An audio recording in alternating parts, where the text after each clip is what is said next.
கும்பகோணம் ஸ்ரீ சுந்தர மகாகாளி பெட்டி காளியம்மன் வரலாறு பார்ப்போமா? ஆண்டுதோறும் சித்திரை வைகாசி மாதங்களில் நடக்கும் திருவிழா.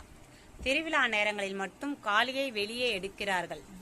அலங்கரித்த காளியம்மன் பல்லாக்கில் வைத்து அம்பாள் புறப்பாடு நடைபெறும். அப்போது காளியின் உத்தரவு கிடைத்த பிறகே பல்லாக்கு ஊர்வலம் நடக்கும். மாவிலை மற்றும் வேப்பிலை தோரணங்களால் அலங்கரிக்கப்பட்ட வீதிகளில் வழியே அம்மன் பல்லாக்கு முன்னும் பின்னுமாக ஆடி வரும்போது அவளை பார்க்க 1000 கண்கள் பத்தாது.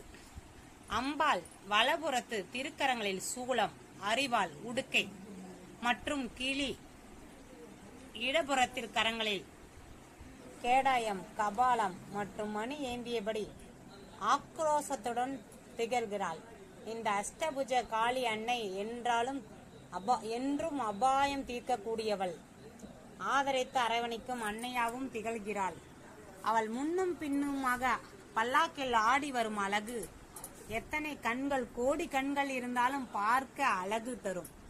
இவளை பார்க்க எத்தனை பேர் கூட்டம் கூடுகிறார். சுற்று கிராமத்தில் இருப்பவர் அனைவரும் வந்து அவளை ஆதரிக்கின்றனர். நன்றி, வணக்கம்.